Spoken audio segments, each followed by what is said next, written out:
Amado Señor, gracias Padre Celestial por este día, este momento. Bendito Dios, reconocemos que tú eres Rey de Reyes y Señor de Señores, que tú eres el soberano en nuestra vida. Gracias Padre porque te acuerdas que somos polvo y nos das una oportunidad más en este día de conocerte, de escudriñar en tu palabra, de leer tus escrituras. Gracias por ser luz, ser lámpara a nuestra vida. Bendito Dios, que hoy podamos entender el mensaje que tengas para nosotros y que en toda humildad, en toda acción de ruego, nos ponemos delante de ti para pasar un tiempo contigo. En tu nombre y por los méritos de Yeshua. Amén.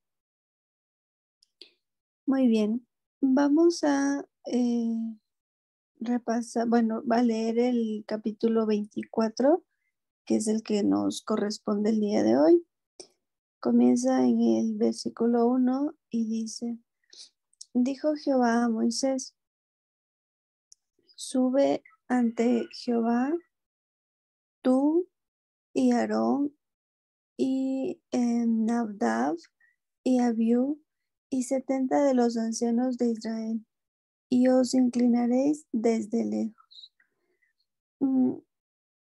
Es importante tomar en cuenta que el acercarse a Dios en este contexto no podían acercarse en todos ni en todo momento a la presencia de Dios, pero de manera práctica nosotros sabemos que el Señor justamente nos dio este acceso con el sacrificio de nuestro Señor Yeshua. Él nos dio este acceso a que poder estar en la presencia de Dios. Y aquí menciona también 70 de los ancianos de Israel. 70 o 7 es un número completo debajo de la tierra. Es un número que representa justamente eso, completo debajo de la tierra, y 8 ya es plenitud eh, celestial, un nuevo comienzo, ¿no? Los números, aunque no parezcan tan relevantes, sí lo son. Y aquí está el Señor mandando a llamar a Moisés, Aarón, Nadab, Abiú y 70 de los ancianos como testigos. Versículo 2. Pero Moisés solo se acercará a Jehová, y ellos no se acerquen, ni suba el pueblo con él. Aquí esta era una instrucción del Señor. Y le dijo: solo Moisés se puede acercar a mí, o sea, el Señor, y los demás a cierta distancia. Y Moisés vino y contó al pueblo todas las palabras que el Señor y todas las leyes, y todo el pueblo respondió a una voz y dijo: haremos todas las palabras que el Señor ha dicho. Aquí describe, ¿no? Justamente cuando Moisés, que fue quien recibió las instrucciones del Señor, eh, las que, las que se han mencionado antes, y al él compartir esto con el pueblo de una manera extraordinaria, obviamente, el pueblo dice: Moisés, nosotros vamos a hacer todo lo que el Señor ha dicho. Ese fue el aparente compromiso del pueblo ante las instrucciones del Señor, instrucciones que son para bien, instrucciones que son para guardar nuestra vida, instrucciones que son para que nosotros estemos guardados, cuidados, protegidos por el Señor. Y el pueblo pues dijo, sí, sí, Moisés, nosotros vamos a hacer. Versículo 4. Y Moisés escribió todas las palabras de Jehová. Y levantándose de mañana, edificó un altar al pie del monte y 12 columnas según las 12 tribus de Israel. Entonces aquí está una evidencia de que el Señor fue el que dictó, el que dio las instrucciones y Moisés únicamente las escribió. Él fue instrumento del Señor. Le comparte esto al pueblo. ¿Cómo lo habrá escrito? Imagínense, es como toda una constitución de un país, de una nación, en este caso de Israel, escrita en época donde no existía la facilidad como nosotros tenemos de escribir, sino en piedra y con dibujitos. Se entiende que o se dice que fue escrito en paliebreo.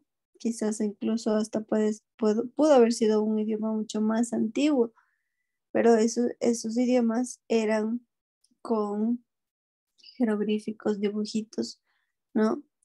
Entonces, él escribe y como era algo, como un sello de las instrucciones que el Señor estaba dando, pues Moisés edifica un altar para ahí adorar al Señor, ¿no? Y que quede como sí, como un sello, como una señal de las instrucciones que Él les está entregando. Y levanta también Moisés 12 columnas porque cada una corresponde a las 12 tribus de Israel. Aquí se mencionan las 12 tribus que forman parte de la familia de Dios, 12 tribus que en algún momento de la historia fueron divididas, pero que la Biblia no deja de hablar de estas 12 tribus, ¿no? De principio a fin se menciona acerca de 12 tribus de Israel. En Apocalipsis dice que también hay 12 puertas por las cuales van a entrar las 12 tribus de Israel. Y envió en versículo 5, y envió jóvenes de los hijos de Israel, los cuales ofrecieron holocaustos y becerros como sacrificio de paz al Señor. Este sacrificio de paz o de shalom o de restauración, de paga, retorno, em, es un tipo de sacrificio porque se hacían diferentes tipos de sacrificios y, y este tipo de sacrificio justamente es el que más adelante hace nuestro Señor Jesucristo con, pues con él mismo entregarse como este sacrificio de paz, ¿no? En versículo 6, y Moisés tomó la mitad de la sangre en este sacrificio de paz. Miren lo que sucedió, porque se relaciona muchísimo con el sacrificio que hizo nuestro Señor Jesús. Y Moisés tomó la mitad de la sangre y la puso en tazones y esparció la otra mitad de la sangre sobre el altar.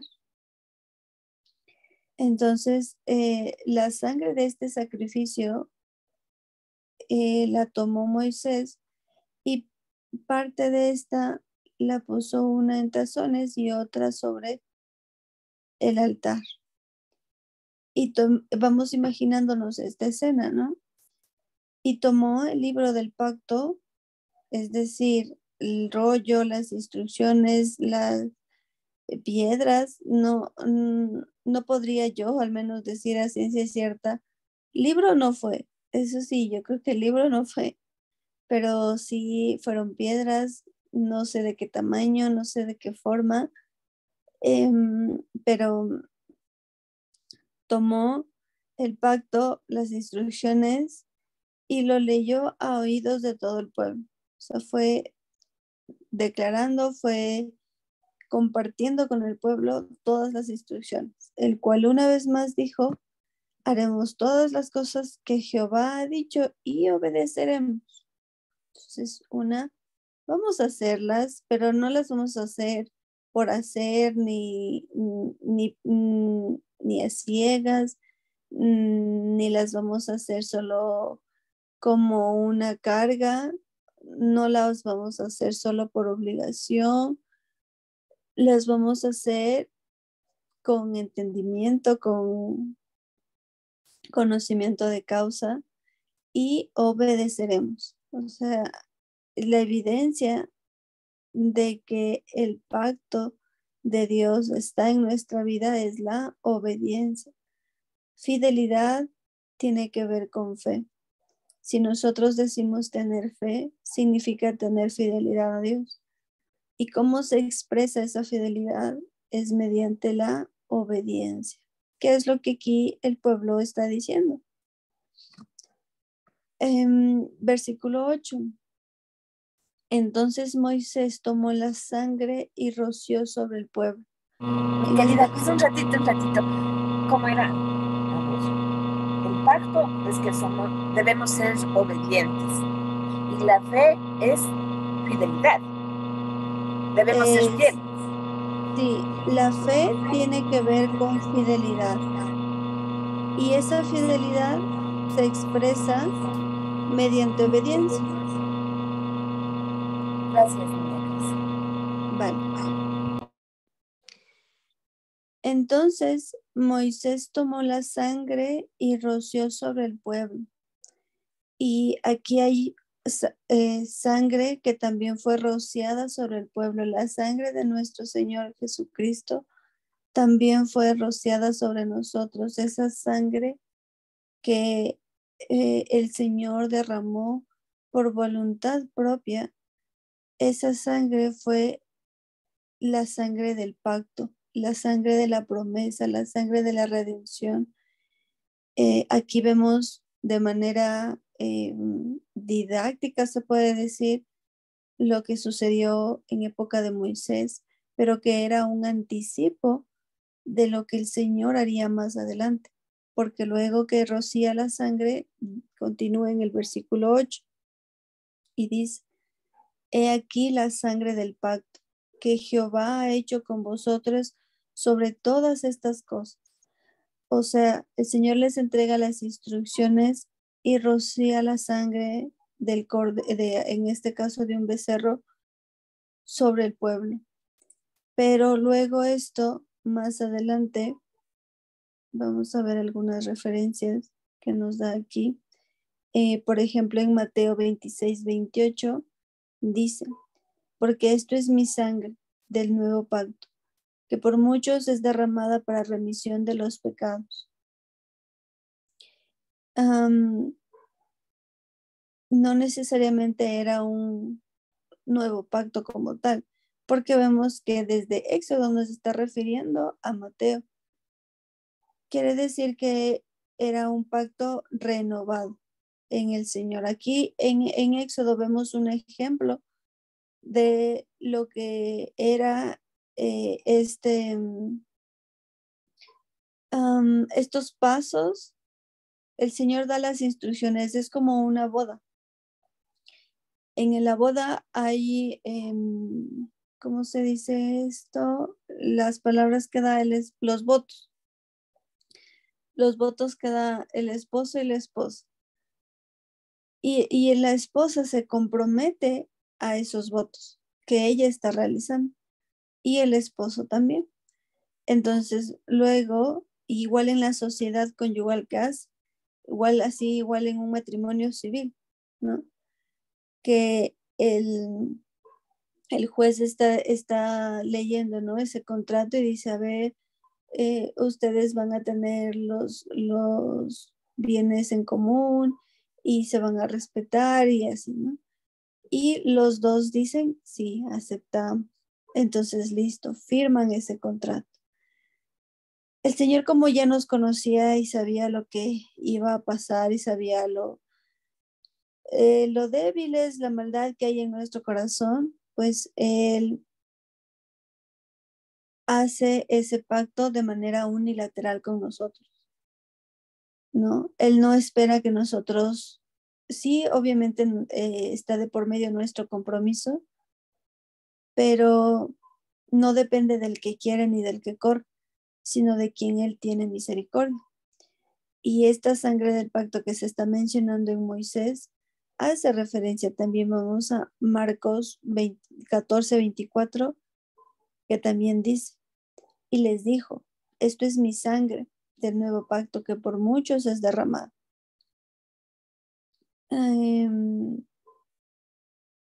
Hebreos 10:29 dice lo siguiente.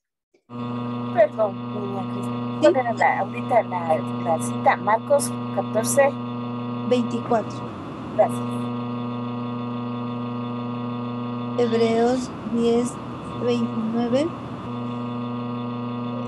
Su micrófono, ayúdeme cerrando, por favor, Batsilis. Ay, perdón.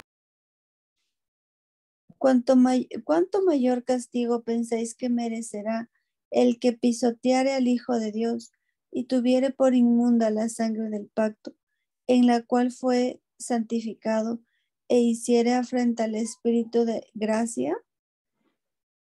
Esta es una pregunta que se está haciendo en Hebreos 10:29. ¿Cuánto mayor castigo piensan que merece el que pisotea al Hijo de Dios? Pisotear al Hijo de Dios es también tener por inmunda la sangre del pacto, en el cual fue santificado, en el cual santificado tiene que ver con apartado, e hiciere afrenta o irse en contra del Espíritu de gracia. Pues conocemos al que dijo, mía es la venganza, yo daré el pago, dice el Señor. Y otra vez el Señor juzgará a su pueblo. Otra vez el Señor juzgará a su pueblo. Otra vez tendremos un segundo éxodo, ¿no? Al igual que el pueblo salió de Egipto rumbo al desierto y entró a la tierra prometida, es lo mismo que va a ocurrir con las naciones cuando el Señor nos recoja de las naciones hasta lo último de la tierra y nos incluya en su reino celestial, ¿vale? Entonces, dice, horrenda cosa es caer en manos de Dios vivo. Irnos en contra de Dios sería como estarnos matando, ¿no? Más bien debemos de no verlo esto como miedo, como de, no, mejor ya me alejo porque yo no soy digno, yo no creo poder con esto. Al contrario, es tener esa seguridad de que el Señor fue el que pagó el precio porque era evidente que nosotros no nos alcanzaba. Dice, pero traed a la memoria los días pasados, en los cuales, después de haber sido iluminados, sostuvisteis gran combate de padecimientos.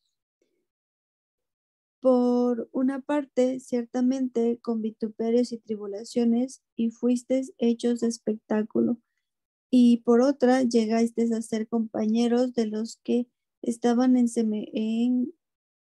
estaban en una situación semejante. Y bueno, aquí se menciona otra vez sobre la sangre del pacto, que es lo que está sucediendo en Éxodo, ¿no? Y esto es un símil a gran escala de lo que sucedió con Yeshua, con su sacrificio. Él también dijo, esta es la sangre de mi pacto. Esta es la que ustedes, y se estaba refiriendo a la conmemoración de Pesach, ¿no? La sangre y el pan sin leudar no se lo come ni se lo bebe en cualquier época. Se lo hace cuando el Señor así lo dispone. Entonces, él dice, aquí pasó con el pueblo obviamente está todavía en una época en la que ellos hacen sacrificios de becerros, pero está haciendo una semejanza, ¿no? Les dice en el versículo 8 de Éxodo, he aquí la sangre del pacto que Jehová, el Señor, ha hecho con ustedes, no ustedes con el Señor, sino el Señor con ustedes, sobre todas estas cosas. Y subieron Moisés y Aarón, Nadab y Abiú, y 70 de los ancianos de Israel, y vinieron al Dios de Israel. Dios de Israel, esto es importante. No es Dios de Egipto, no es un Dios extranjero, no es, Él es Dios de Israel. En quien nosotros creemos es en el Dios de Israel. Porque hay otros dioses, ¿no? Ninguno más poderoso que Dios, obviamente. Pero sí hay otros dioses. Está el príncipe de este mundo a quien se le entregó la potestad sobre, pues, la tierra, porque nosotros pecamos y se le dijo, pues listo, aquí tienes, tú vas a tener ahora las llaves de, como quien dice, de ese, como que la autoridad sobre nosotros. Pero cuando sobre nosotros pesa la sangre del pacto, la sangre de nuestro Mesías, que es la sangre que está para el pueblo en época de Pesach sobre los dinteles de la casa. Y en nosotros pues está en nuestro cuerpo, que venimos a ser pues la casa del Señor. Entonces, el Dios de Israel, versículo 10, y vieron al Dios de Israel y había debajo de sus pies como un embaldosado de zafiro, semejante al cielo cuando está sereno. Aquí es como para hacernos una idea de cómo era esta escena, que sin duda es una majestuosidad tremenda que creo que no lográramos comprender así al 100, pero era algo sobrenatural, ¿no? Que se estaba dando en ese momento. Mas no extendió su mano sobre los príncipes de los hijos de Israel, y vinieron a Dios y comieron y bebieron. Esto igual, casi similar a una boda, ¿no? Cuando ya se acaba la ceremonia, ¿qué hacen las personas? Pues comer y danzar y ya la pachanga, ¿no? Pero aquí ya era como igual, o sea, comieron y bebieron. Entonces Jehová dijo a Moisés, sube a mi monte y espera allá y te daré tablas de piedra y la ley y mandamientos que he escrito para enseñar. Aquí el Señor le dice, tú Moisés que eres el delegado, sube y ahí te voy a dar las tablas con las leyes y mandamientos, o sea, las instrucciones. En estas leyes hay como una constitución, ¿no? Hay leyes para tránsito, para, no sé, me invento construcción, no sé mucho de leyes, pero leyes gubernamentales, eh, leyes para microempresas y cosas así. Pues así también las leyes, las instrucciones del Señor se dividen. Y leyes para esclavos, sí. Ahí en 11, verso 11 de Éxodo, estamos viendo, Ajá. dice, mas no extendió su mano sobre los príncipes de los hijos de Israel. O sea, ¿y qué quiere decir? O sea, que no fue la bendición para ellos también. No, yo creo que no, sino más bien porque subieron, ¿no? Ayúdeme con su micrófono, Patista, porque hace un ruido ya analizamos esto. Como subían al monte de Sinaí, pero no se podían, Moisés tenía permiso para acercarse hasta cierto punto, Moisés y Aarón, y luego está Nadab y Abiú, y luego los 70 ancianos. Ellos también podían acercarse hasta cierto punto de la presencia de Dios que estaba en el monte Sinaí. Entonces, y vienen, van al Señor ven esta manifestación de él debajo de sus pies como un embaldosado de zafiro. Y en este caso dice, mas no extendió. Déjeme, igual me voy a apoyar de otras versiones, porque yo le entendería como, como que mantuvo cierta distancia, ¿no? Pero lo voy a ahorita ver en otras versiones para ver qué nos dice 24:11. Dice aquí, sí, Dios no les hizo daño a estos hombres notables de Israel. Y aquí sí me parece que se está refiriendo o sea, en general, ¿no? No solamente a los 70. No extendió él su mano contra los notables de Israel. Él no extendió su mano contra estos notables de Israel. Por el contrario, ellos vinieron a Elohim, aun cuando ellos estaban comiendo y bebiendo. Sí, aquí, vale, entiendo un poco mejor. Y es que, obviamente, acercarse a la presencia de Dios, ustedes saben que no es algo que uno solamente con el destello del Señor ya es muchísimo. Y el estar 100% en la presencia de Él y viendo aquí lo que dice en el versículo 10, como un embaldosado de zafiro, semejante al cielo cuando está sereno, o sea, una manifestación tremenda, nosotros podríamos, solo con la simple presencia de Dios, estar muertos, o sea, caer muertos porque su presencia es demasiado majestuosa y no es de alguna manera compatible con nuestra maldad. Entonces caeríamos muertos si Él no nos viera a través de Yeshua. Entonces entiendo que es como en lugar de, al estar en la presencia de Dios, en lugar de hacerles daño, más bien vieron a Dios y comieron y bebieron, o sea, les dejó, les permitió, les acercó, que es justamente lo que el sacrificio de Yeshua hizo, ¿no? Ya no tenemos, ya no somos enemigos de Dios, ya no estamos en su contra, ya el Señor no mira mis defectos, mis debilidades, me mira a través del sacrificio de Yeshua y por eso me da acceso, por eso me permite acercarme a su trono de la gracia en lugar de fulminarme y acabarme porque pues todos pecamos y todos estábamos muertos en nuestros delitos y pecados. Entonces, eso es lo que estoy entendiendo de que en lugar de hacerles daño, Él más bien nos acercó a través de la sangre del pacto. ¿Vale? Entonces, sigamos. Versículo 12. Con gusto participo.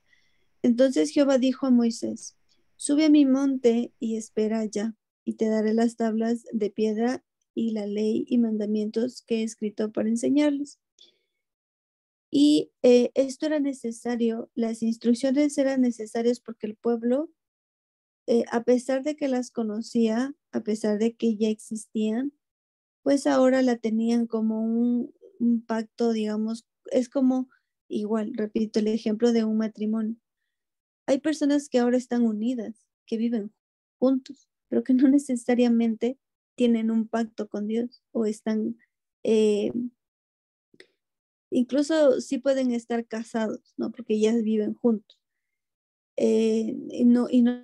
Tal vez no han firmado un contrato civil, pero eso no significa que hay un pacto con el Señor, porque un pacto y un contrato es muy diferente, ¿no? Un compromiso con el Señor es algo muy diferente. Hoy solo se unen y dicen, bueno, si nos va bien, pues chévere, y si no, ya nos separamos, no pasa nada. Pero aquí el Señor, Él les entrega este contrato, este pacto, y este pacto que no es cualquiera. Él les entrega las dos cosas, el contrato civil y el pacto sellado con la sangre del cordero. ¿no? Y en esta época de Moisés, pues es con la sangre del becerro, pero cuanto más nosotros ahora podemos traer esto al presente y conocer que el Señor nos entregó sus instrucciones y también nos entregó su pacto renovado mediante la sangre de Jesús. Y nosotros, ¿qué vamos a hacer con eso? Lo vamos a pisotear, le vamos a agradecer, vamos a perseverar en su palabra, vamos a perseverar en acciones en nuestra casa, porque de que me aprenda todas las leyes y las instrucciones y la Biblia de revés a derecho, puedo hacerlo. Pero otra cosa muy distinta es poderla aplicar, llevarla a la práctica, ¿no? Entonces, esto es lo que el Señor está haciendo aquí. Y versículo 13, se levantó Moisés con Josué, su servidor. Y aquí Josué tiene una similitud también con Yeshua. Josué significa, o su nombre se traduce como Yehoshua, y significa salvado por Dios, ¿no?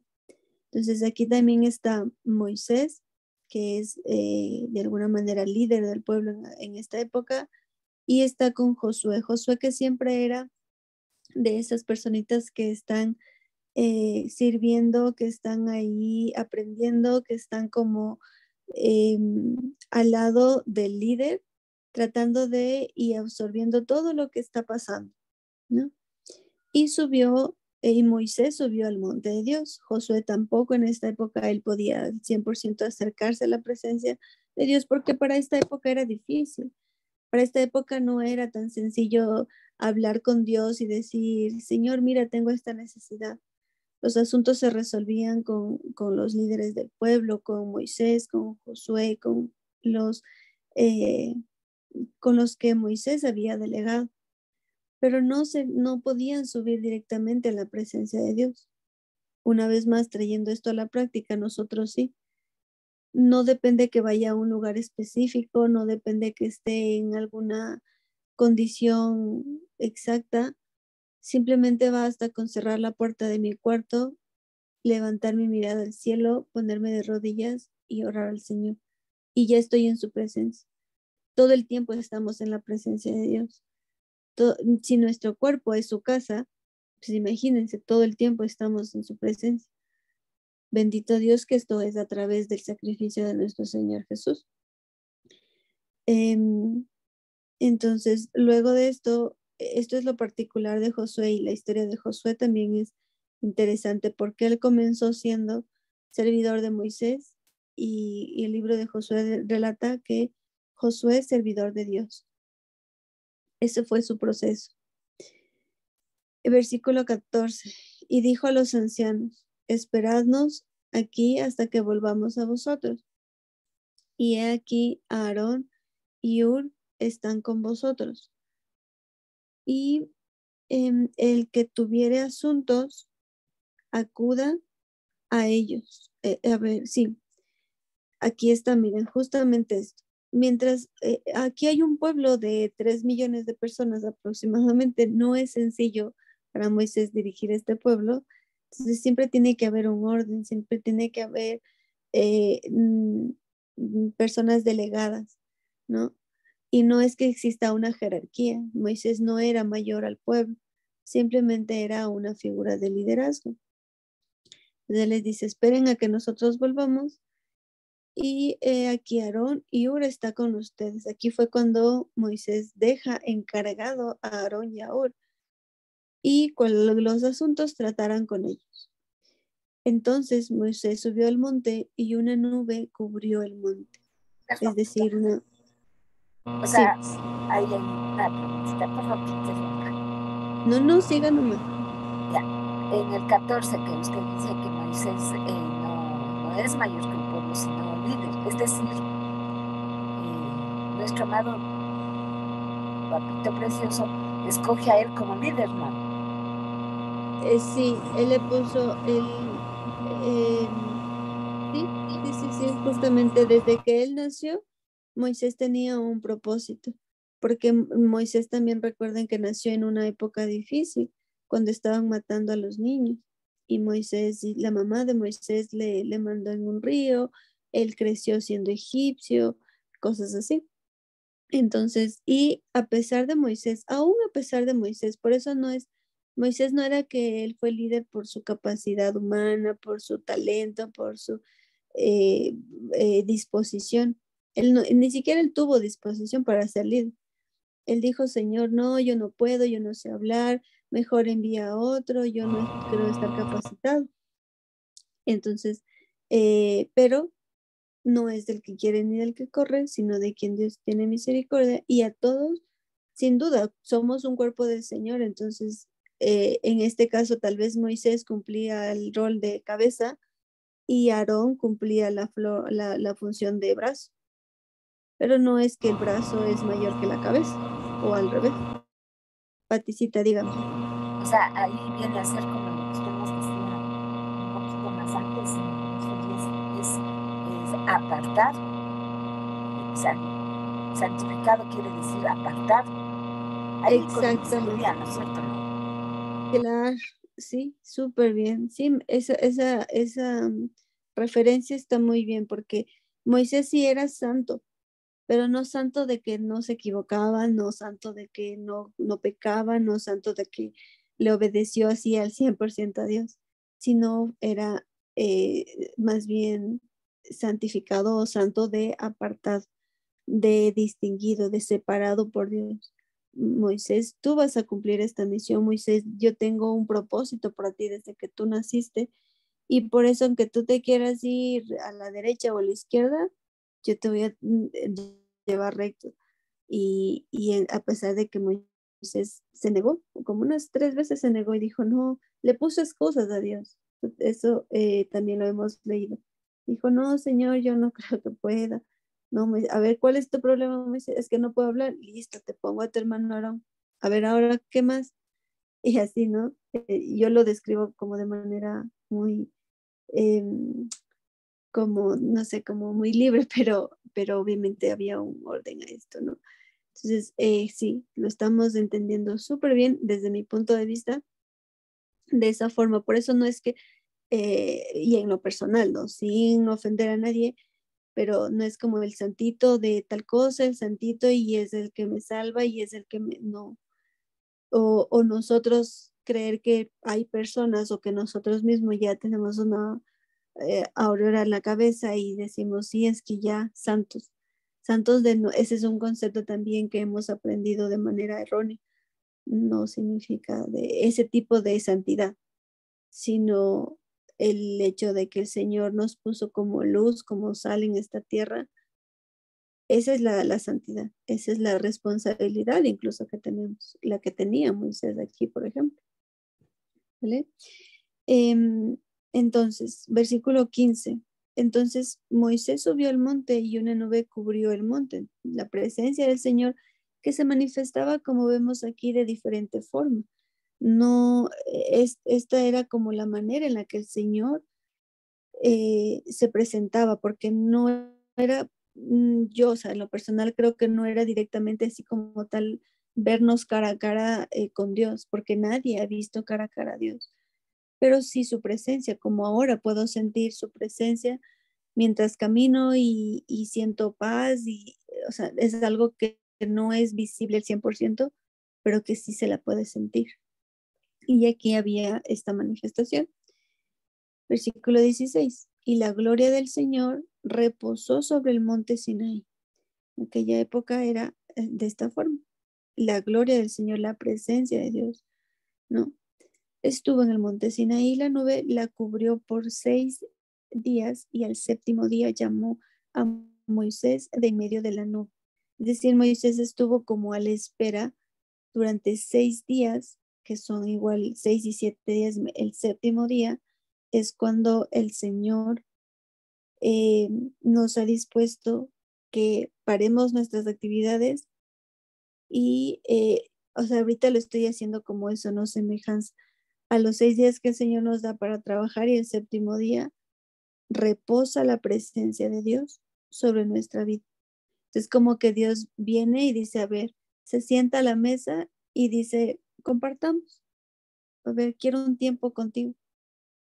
y yo no le diga, no, Señor, es que sabes que ahorita tengo que ir a lavar, tengo que ir a cocinar, tengo que ir a trabajar. Es que no puedo, Señor. Me permites, pero no puedo. Entonces, qué tremendo, ¿no? Hacer eso. Y es lo mismo que a veces le hacemos a la familia. Hay que distinguir mucho en nuestro contexto cómo estamos recibiendo al Señor cuando Él se predispone un día más especial que otros, porque no quiere decir que los otros días no, sino que hay un día especial para esto. Entonces, y fue lo que está pasando aquí. Ahí, mi querida Cris, sería como que, bueno, para mí, el entendimiento sería como que los 6 días nos da para que realmente podamos trabajar y ayudar a nuestra familia, etcétera. Pero el séptimo día es para netamente estar con Él, conversar con Él, para recibir sus instrucciones, renovar nuestra mente, limpiar nuestro corazón. Bueno, eso es lo que yo acabo de entender. Exactamente, sí.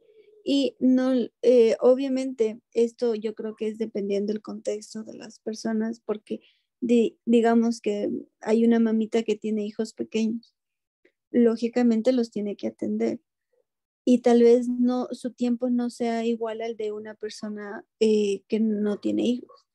Una persona que no tiene hijos tal vez puede, o que sus hijos ya están grandes o cosas así, y ya puede, digamos, sentarse y poner atención a la voz de Dios. Pero una mamita tal vez tenga que ser diligente con su esposo, con sus hijos, y tenga que incluso usar otro método de estudio para con su familia. Entonces, esto por eso es algo personal, no, por eso no existe un listado específico de lo que hay que hacer en un séptimo día, sino el Señor es el que nos va dando esa luz. Y sin duda, claro, es cesar nuestras actividades, cesar nuestro afán, cesar la manera en la que los 6 días que nos sirve para trabajar, que incluso los 6 días nos sirve para prepararnos. A los 6 días es en los que estoy ansiosa de que llegue el séptimo día y no al revés. No el séptimo día estoy esperando que ya se acabe pronto para poderme ir a hacer mis cosas. Es cambiar el paradigma, la perspectiva. Entonces aquí está pasando algo así y dice, no, la gloria del Señor, la presencia de Dios reposó sobre el monte Sinaí, la nube cubrió por 6 días a Moisés y el séptimo día, ya cuando es séptimo día, llama el Señor a Moisés de en medio de la nube.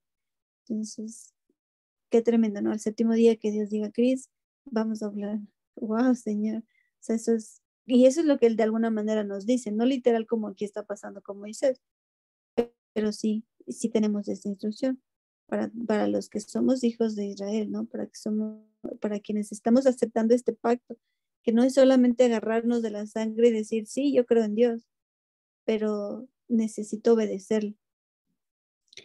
Y la apariencia, versículo 17, y la apariencia de la gloria de Dios, o sea, solo como una cosa semejante, era como un fuego abrasador en la cumbre del monte, a los ojos de los hijos de Israel.